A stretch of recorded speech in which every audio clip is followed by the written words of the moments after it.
Up guys, ang oras alas 8 ng gabi dito. Good evening to everybody.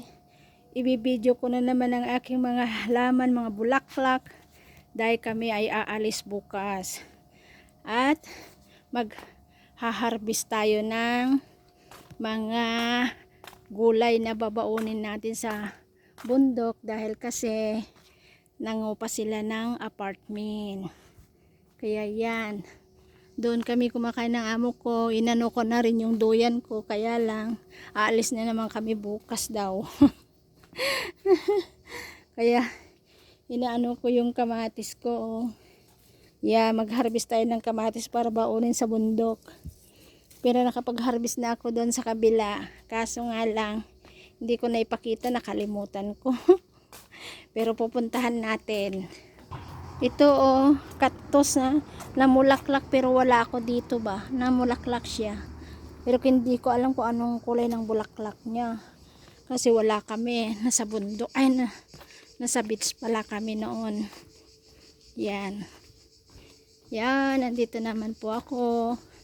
Papakita ko sa inyo yung mga hinarbis kong ampalaya. At saka may pipino ako, pero hindi ko na kinuha kasi nakita kong laki na. Papadala ko sa ate ko sa Pilipinas yung buto para itanim niya dyan. At least nakapag... Ang haba, oh. Ang haba yung bunga ng pipino ko, oh. Yan. Oh, haba. Ano na lang yan, bini. Papadala ko sa Pilipinas. Yan, oh. May bunga na rin yung mga peach, mga prutas, ang ampalaya ko, yung mga kulitis. Yan, ang daming bunga yung ampalaya. Kumuha ko ng ng dahon at saka bunga para baunin ko sa bundok. Ayan, oh, dami mga bunga. Yan, pero pagdating na lang namin yan, maliliit pa. Mga 7 araw at saka ewan ko ilan araw kami down sa bundok. Yan. Tsaka may papakita ako. Di ko alam kung ito, oh, prutas. Ayan, oh. Kung Ilocano ko makatubag, apaw, ne. Kinakain na ng yan yung kinuha ko pala, oh. Kamatis at saka ampalaya, sibuyas, daon ng ampalaya, babaunin ko sa bundok. Ayaw ko kumain kung ano-ano yung mga... Kasi hindi na kami mag-hotel ba. Hindi daw mag-hotel. Pulibok lahat ng hotel na pinupuntahan namin. Kaya, na lang, apartment. Yan. Kuha tayo ng prutas dito, oh. Ang lalaki na pala itong bungang ito. Hindi ko na pinapansin. Kukunin natin, oh. Yan. O, lalaki na, oh. Kukunin natin para para iwan natin dito sa bahay. Pagbalik natin, hinog na. Ay, malambot na pala. Yan. Oh, ang dami, baka malalaglag lang. Sayang. Gagawin kong ano ba yun?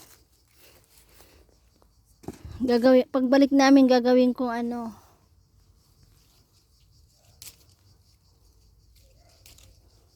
ng tinapay.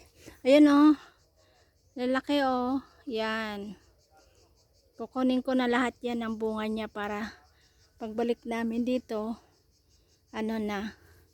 malambot na, pwedeng kainin na. Kasi nga dami mga mga ibon pumupunta dito, oh. Yan, iblinag ko lang konti yung mga ginagawa ko, kinukuha ko dahil nagmamadali. At dito yung ng bahay ng amo ko. Di ba lagi ko naman pinapakita sa inyo? Ay, ito, oh. Wala kasi akong time na dito, may bunga na rin, oh. Yan ang tamis. Ito, oh, ang tamis. Ang tamis ng bunga niya.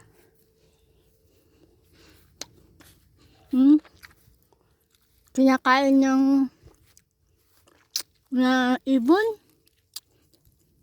Pati yung aso. Ay, yung aso ko nagtatae. Ayan, nakakuha ako. Oh. Ay, nahulog pa. Ang tamis siya. Ayan, ang tamis. Ayan. Naglalaglagan na kasi wala akong time para dahil ang oras ko at saka ano ko nasa amo. Ayan, inayaan ko na lang muna nandoon kumain mag-isa sa loob. Dahil nagdilig po ako ng mga bago kami umalis dahil maaga kami alis bukas. Ayan, mamaalam na muna ako sa inyo. Maraming salamat. Ito, mag-harvest tayo. Yan. Yan. Bye-bye mga ka-birds. Thank you for watching. God bless to everybody. Bye-bye. Bye-bye po. Bye-bye.